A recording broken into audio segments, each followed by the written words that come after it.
Salam, hörmətli tamaşaçılar. Hər vaxtınız xeyir olsun. Dost TV-nin efirində xoş gördük hər birinizi. Dövlət Məşğulluq Agentliyi ilə Dost TV-nin birgə layihəsi olan İş Saatını izləyirsiniz. Bugünkü efirimizdə yenə məşğulluqdan danışacağıq və sizə ən son xəbərlərimizi təqdim eləyəcəyik. Başlayaq.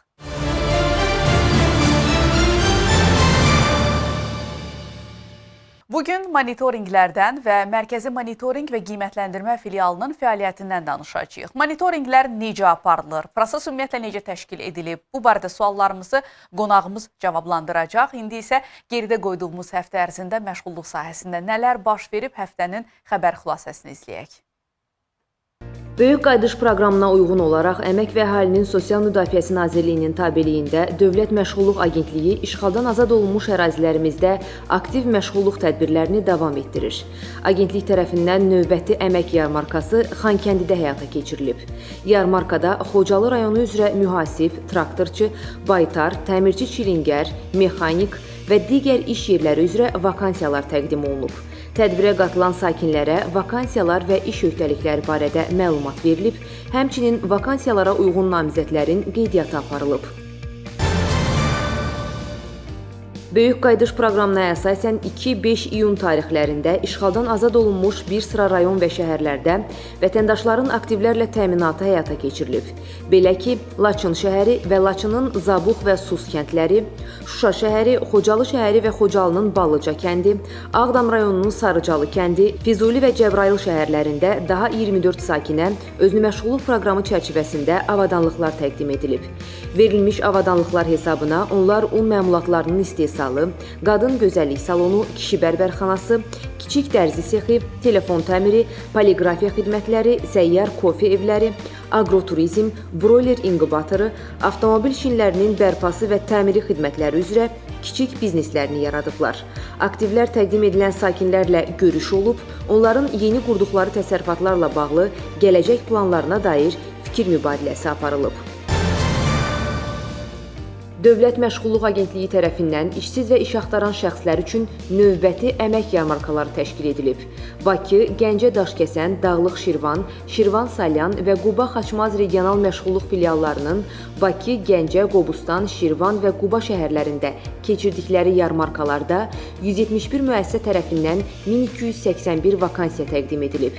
Aktiv məşğulluq tədbirlərində işsiz və iş axtaran şəxslərə vakansiyaların tələbləri barədə məlumat verilib və müraciət edən uyğun namizədlərin qeydiyyatı aparılıb. Həmçinin tədbirlərdə işsiz və iş axtaran şəxslərə agentliyin aktiv məşğulluq proqramları barədə məlumat verilib. Dövlət Məşğulluq Agentliyi tərəfindən həyata keçirilən 3-cü karyera məsləhətçilərinin təkmilləşdirilməsi proqramı başa çatıb. Bu münasibətlə bağlanış tədbiri keçirilib. Proqram çərçivəsində seçilmiş iştirakçılar karyera planlaması sayəsində əsas mövzular üzrə təlimlərdə iştirak ediblər. Təlimlər həm nəzəri, həm də praktiki mərhələlərdən ibarət olmaqla iştirakçıların daha səmərəli biliklər əldə etmələrinə imkan verib. Layihəyə 56 fərqli təhsil müəssisəsindən 87 nəfər iştirakçı cəlb edilib.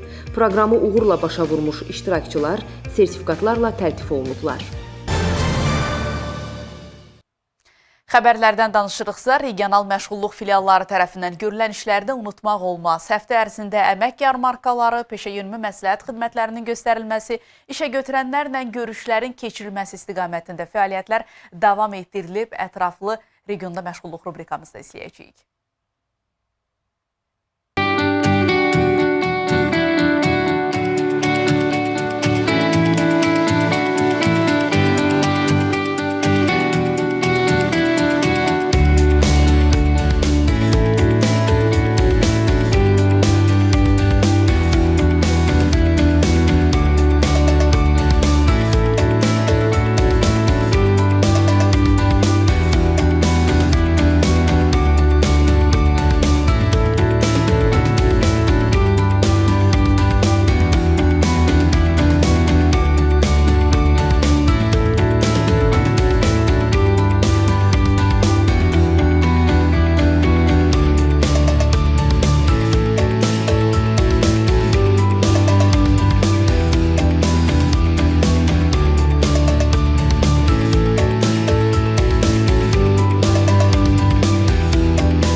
Qarabağ və Şərqi Zəngəzur regional məşğulluq filialları tərəfindən görülən işləri isə ayrıca izləyəcəyik indi.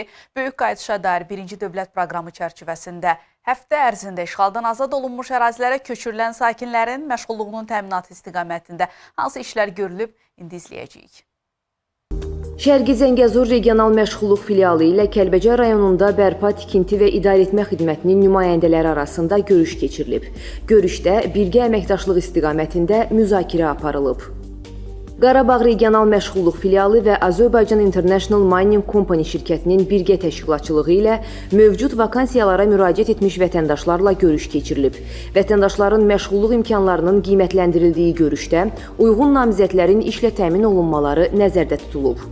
Qarabağ regional məşğulluq filialı və Xankəndidə fəaliyyət göstərən Qoçət Kəndli Fermer Təsərrüfatı MMC-nin birgə təşkilatçılığı ilə əmək yarmarkası təşkil edilib.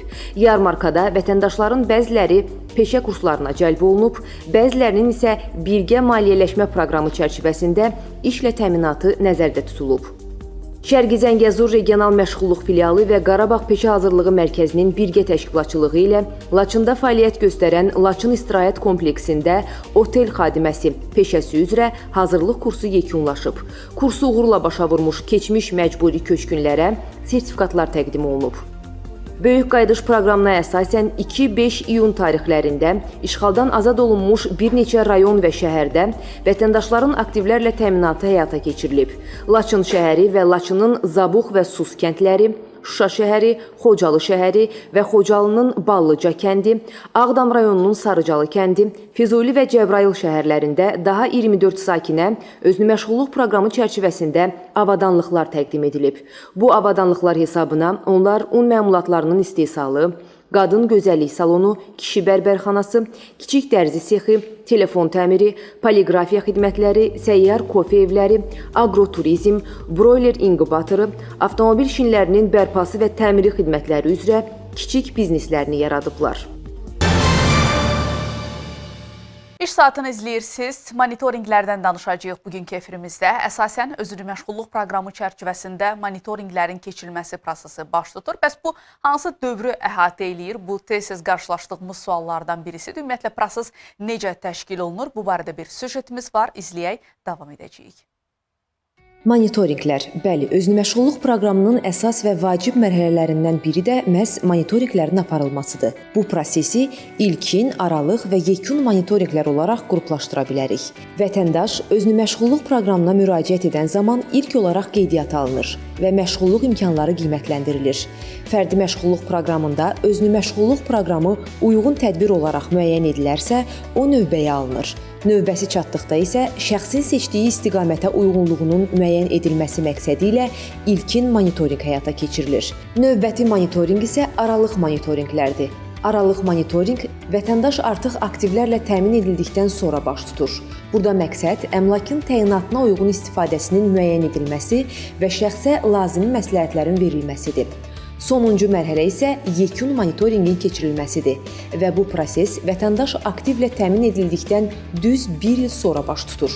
Bu yoxlamanın nəticəsində əmlakın təyinata uyğun istifadə olunduğu müəyyənləşərsə, aktivlər şəxsin mülkiyyətinə verilir. Vacib bir nüansı da qeyd edək ki, əgər verilən aktivlərdən təyinatına uyğun istifadə edilmədiyi aşkarlanarsa, bu zaman əmlak və ya əmlakın dəyəri şəxsdən alınır. Əlbəttə ki, monitorinqlərdən danışırıqsa, Mərkəzi Monitorinq və Qiymətləndirmə filialının adını çəkməsək olmaz. Çünki bu prosesi əsas həyata keçirən onlardır. Ən yaxından uzağa hər ucqar nöqtəyə kimi hər bir proqram iştirakçısı ilə görüşürlər və yoxlamalar həyata keçirirlər. İndi filialın fəaliyyəti ilə bağlı bir süjetimiz var. İzləyək, daha sonra qonağımızla müzakirəyə keçid edəcəyik. Biz hal-hazırda Kuzun kəndi yolundayıq. Biz qalmışıq yolun ortasında. Getmə şəraiti heç cürə alınmır. Yol yoxdur. Qayıtmamızı hələ fikirləşirik ki, biz necə qayıdacaq. Dedilər ki, yuxarıda kənd cəmaət dedi ki, o birisi yol çayın içindən gedir. Orada yəni bu maşın batacaq. Kənd o görülən yerdir.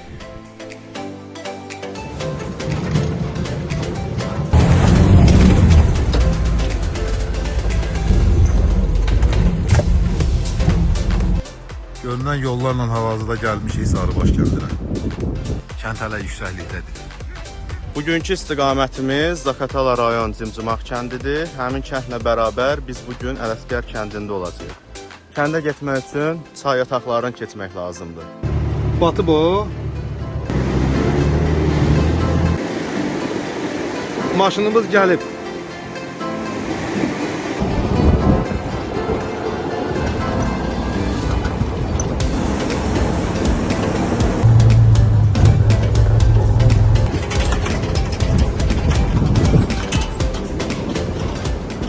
Qalmışıq burada. Dağın ətəyində palçıqlı bir dar yoldur. Bura kimi bitəri çıxmışıq. İndi buradan o tərəfdə indi qalxmalıdır. İnşallah görək zəncirsiz qalxa biləcək yoxsa yox. Sağ olsun kənd sakinləri dəstək olurlar. Neftçala rayon Süq vətəndaş özünün nəqliyyat vasitəsilə bizi götürməyəcək.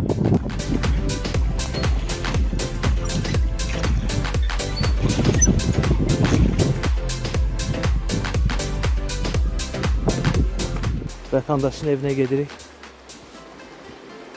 Hardasa maşınımızı saxlamışıq.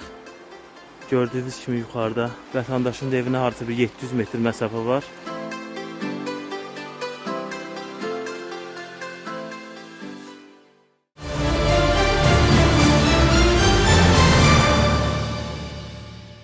İş saatını izləyirsiniz, hörmətli tamaşaçılar. Efirimizi davam elətdiririk və bugün iş saatında Dövlət Məşğulluq Agentliyinin Mərkəzi Monitorinq və Qiymətləndirmə filialının fəaliyyətindən danışacağıq. Filial tərəfindən hansı işlər görülür, hansı nəticələr əldə edilib, qonağımızla bərabər indi bu məsələlərə aydınlıq gətirəcəyik və iş saatının bugünkü qonağı Dövlət Məşğulluq Agentliyinin Mərkəzi Monitorinq və Qiymətləndirmə filialının müdiri Elnur Əliyevdir. Xoş gördük sizi Elnur müəllim. Çox sağ olun. Xoş gəlmisiniz. Sizi və izləyiciləri salamlayıram. Elnur müəllim, bugün filialın fəaliyyətindən danışacağıq. Ümumiyyətlə, monitorinqlər həm vətəndaşlar tərəfindən tez-tez sualların gəldiyi bir istiqamətdir və eyni zamanda olduqca mühüm bir istiqamətdir ki, bəzi aktiv məşğulluq tədbirlərinin, belə deyək, finala gəlib çatması üçün monitorinqlərin əhəmiyyəti burada çox genişdir. Hansı işlər görülür, hansı nəticələr əldə edilib, bu monitorinqlər necə aparılır, bu barədə danışacağıq. Amma ilk olaraq istəyirəm ki, filialın fəaliyyəti ilə bağlı ümumi bir məlumat verək. Buyurun.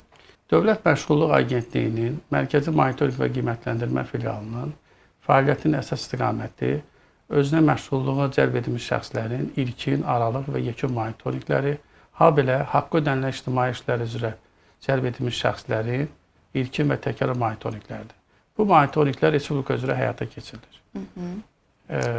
Özünə məşğulluğa cəlb edilmiş şəxslərin ilkin monitorinqi dedikdə, ilk öncə onlar bu proqramdan yararlanmaq üçün onların maddi şəraiti, təcrübəsi və maddi rifahı müəyyənləşdirilir. Burada monitorinqi bir qrup, yəni 2 nəfər şəxs hər hansı bir vətəndaşın ünvanına gedir. İlk öncə əvvəlcə əlaqə saxlayır. Sonra ünvanda bayaq bildirdiyim kimi orada şərait, təcrübə, məşğulluq imkanları, habelə qeyri-formal məşğulluqla fəaliyyət göstərir və yaxud bununla bağlı müəyyənləşdirir və video çəkiliş edir, şəkillər çəkir və hamısı aktlaşdırılır. Aktın bir nümunəsi isə vətəndaşa təqdim olunur. Düzdür, özür məşğulluq proqramından daha ətraflı danışacağıq, amma təfərrüatlara keçməzdən əvvəl mən istəyirəm ki, əldə edilən nəticələrə bir nəzər yetirək. Çünki bilirik ki, monitorinqlərin keçirilməsi davamlı bir prosesdir, bu il içində davam edir. Yəni, burada belə bir konkret bir tarix olmur da ki, bu tarixdə keçiriləcək. Çünki proqramın icrası özü davamlı olduğu üçün normal olaraq monitorinqlərin aparılması da daimidir və sizin əməkdaşlar hər zaman yerlərdədirlər, müəyyən ərazilərdə, səfərdə, ezamlarda olurlar. İstəyirəm ki, ilk olaraq amma əldə edilən nəticələrdən danışaq. Bu müddət ərzində qeyd elədiyiniz istiqamətlər üzrə hansı nəticələr əldə edilib? Mərkəzi Monitorinq və Qiymətləndirmə filialı 2022-ci ilin may ayından fəaliyyət göstərir. 2022-ci ilin may ayından bu ilin may ayına qədər olan tarixdə 152.809 şəxsin monitorinqlərini həyata keçirib. Burada 152.809 nəfərin hardasa 112.000-dən çoxu ilkin monitorinq, 3700-dən artıq olan aralıq monitorinq və 30 mindən çox şəxs isə yekun monitorinq etmişdilər. Elnur müəllim, elə özünü məşğulluqdan istəyirəm ayrıca danışaq. Çünki burada monitorinqlərin keçirilməsi 3 dövrü əhatə edir də, belə deyək. Həm ilkin monitorinqlərin aparılması, aralıq və yekun monitorinqlər. Ümumiyyətlə, bu proqram üzrə bu monitorinqlərin keçirilməsi necə həyata keçirilir? Yəni, bu proses necə aparılır? Bildiyiniz kimi özünə məşğulluq proqramı sistematik bir proqramdır. Biz orada monitorinq hissəsində həyata keçiririk. Bizə aidiyyatı departamentdən məlumatlar daxil edilir, siyahı təqdim olunur. Biz siyahını planlama şöbəsinə veririk. Məlumatlar emal olunur və aidiyyatı şəxslər, yəni monitorinqçilərə, monitorinq şöbəsinə verilir. Bu həm orada təhkim olmuş monitorinq şöbəsinə ola bilər və yaxud da ki, Bakıdan bölgələrimizə ezam olmuş şəxslər ola bilər. Siyahılaşdırılır, təqdim olunur. Bizim əməkdaşlar səfər edirlər həmin vətəndaşların ünvanlarına. Orada şəkil və video çəkilişlər edirlər. Bayaq bildirdiyim kimi maddi rifah, təcrübə, istifadə edəcəyi, verəcəyi biz avadanlıqla barədə orada şəraitin olub-olmaması müəyyənləşdirirlər və məlumatları daxil edirlər məşğulluq alt sisteminə. Bu ilkin prosesdir. Bundan sonra digər filial onun uyğun olub-olmamasını müəyyənləşdirir. Əgər uyğun müəyyənləşdirir və üstə gəldi ki, biznes planını qiymətləndirməsi yenə Mərkəzi Monitorinq Qiymətləndirmə filialı həyata keçirir. Əgər uğurludursa vətəndaşa avadanlıqlar təqdim olunur. Yəni, təlimdən sonraki hissədə də bir qiymətləndirmə var. Bəli. Təqdim olunmuş avadanlıqlar bir il ərzində dövrü monitorinqlər həyata keçirilir. Burada aralıq və yekun monitorinqdir. Aralıq monitorinqdə həmin vətəndaşla biznesini davam etdirməsi meyarına biz üstünlük veririk. Gəlirik, tanış oluruq. Biznesi davam etdirirsə, maddi rifahı yaxşıdırsa, hər şey qaydasındadırsa, bunda şəkil və videolar çəkilir, aktlaşdırılır. Aktın bir nümunəsi vətəndaşa təqdim olunur. Və bundan sonraki proses isə sonuncu yekun monitorinqdir. Yekun monitorinqdə də əgər biznes plana uyğun biznes fəaliyyət davam etdirilirsə, bundan sonra əmlak vətəndaşın mülkiyyətinə verilir və aidiyyatı qurum tərəfindən həyata keçirilir. Elnur müəllim, bu kiçik biznesin qiymətləndirilməsi dediniz. O proses necə aparılır ümumiyyətlə? O necə qurulub? Tutaq ki, vətəndaş təlimi bitirdi, təlimi bitirən şəxslərin yenidən siyahısı sizə göndərilir və onun əsasında qiymətləndirmə aparılır. Yəni, bu onlayn olur, offlayn olur, yəni orada proses necədir? Biznesin qiymətləndirilməsi, bildirdiyiniz kimi təlim keçirilir. Təlimin yekunu və təlimi qavraması, belə deyək də, onunla bağlı biz onlayn qaydada qiymətləndirmə həyata keçiririk. Əgər uyğundursa, biz müsbət cavab veririk. Aydındır. Biz bilirik ki, sizin əməkdaşlar ən ucqar yerlərə belə səfərlər eləyirlər monitorinqləri həyata keçirmək üçün və heç də o səfərlər həmişə yaxşı şəraitdə keçmir. Onlar müəyyən çətinliklərlə, müəyyən yolsuzluq şəraiti ilə qarşılaşırlar. Bununla bağlı əməkdaşların qarşılaşdıqları çətinliklərlə bağlı bir video süjet hazırlamışıq. Onu izləyək, daha sonra söhbətimizə davam eləyəcəyik.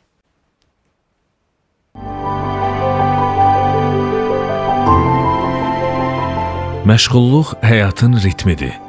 Çalışmaq, məskunlaşmaq, var olmaqdır. Məşğulluq həm cəmiyyətin, həm də insan həyatının ən vacib amilidir. Məşğulluğun formalaşdırılması isə dövlətin ən ümdə vəzifələrindəndir. Bu vəzifəni icra etmək, tam məşğulluğu təmin etmək, onlara dəstək olmaq elə dövlətin varlığına bərabərdir. Məşğulluğun əlçatanlığını təmin etmək isə Dövlət Məşğulluq Agentliyinin əsas amalı, missiyasıdır. Bu missiyanı icra etmək, insanların iş ehtiyaclarını qarşılamaq, onların əlini əməyə çatdırmaq, zəhmətin ruziyə çevrilməsinə vasitəçi olmaq. Bundan gözəl, bundan qürurverici nə ola bilər ki? Gözü yolda, qulağı səsdə olan, hər günə, gələcəyə ümidlə baxan insanlara əlçatanlıq bizim bir çox hallarda görünməyən qəhrəman əməkdaşlarımızın sayəsində obrazlaşır, formalaşır, gerçəkləşir. Bura yardımlı rayon hansı kənddir? Mərkəzi kəndi.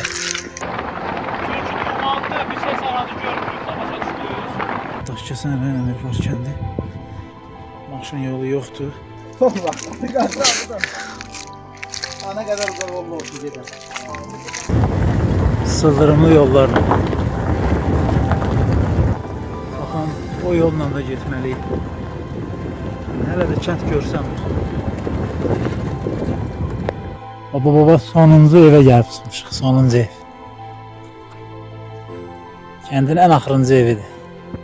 Yəni, bundan o tərəfə gördüyünüz kimi yaşayış yoxdur. Kənardan asan, adi iş fəaliyyəti kimi görünə bilər. Amma onların günləri, ayları yollarda, rayon-rayon, kənd-kənd gəzməklə keçir. Bəzən çətinlik, bəzən narahatlıq və bəzən də subyektiv problemlərin mərkəzində qalırlar.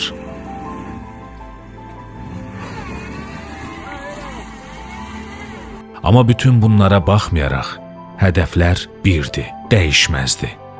Çevik, operativ və obyektiv olmaq.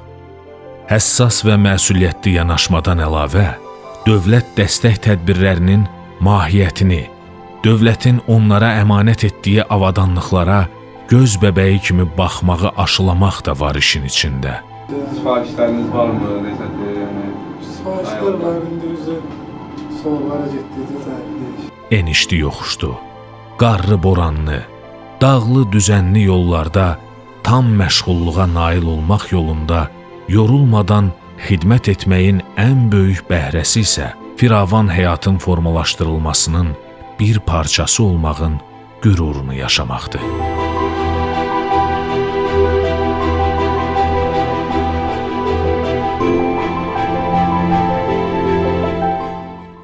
Görüntülərimizi izlədi İlnur müəllim. Həqiqətən də yoldaşlar çox çətin yollardan keçərək gedirlər ora. İşləri çətindir necə deyərlər. Amma ki, özünün məşğulluq proqramının həm də arxasında, mətbəxində belə deyib, belə bir əziyyət dayanır deyə bilərik. Ümumiyyətlə, bu yoxlamalar necə həyata keçirilir? Görürük ki, 1 nəfər, 2 nəfər əməkdaş elzam olunur yerlərə. Onlar bu prosesi necə həyata keçirirlər? Vətəndaşla müəyyən suallar əsasında söhbətmi aparılır? Video çəkilişlər, foto çəkilişlər həyata keçirilirmi? Yəni, bu proses, bu sistem necə qurulub? Bu sistem demək bizə siyahılar təqdim olur aidiyyatı departament tərəfindən. Aha. Biz siyahıları əmək planlama şöbəsi bölüşdürərək əməkdaşlara təqdim edir. Əməkdaşlar ilk öncə vətəndaşlarla telefon əlaqəsi qurur. Ondan sonra ünvanlarına baxış keçirirlər. Baxış zamanı onların bayaq bildirdiyim təcrübəsi, şəraiti, maddi rifahı və qeyri-formalla məşğuldur, məşğul deyil. Və hər zərfə görə də özünə məxsus suallar var. Bəli. Suallar təqdim olunur və suallar təqdim olunan zaman video çəkiliş olunur və həmin sualları video çəkiliş gedə-gedə cavablandırılır və bütün məlumatlar məşğulluq adı sistemə yerləşdirilir ki, bizdən sonra digər filial ona uyğun olub-olmamasını qərar verə bilsin. Bax, qeyd edirsiniz ki, hər zərfə uyğun suallar verilir vətəndaşa.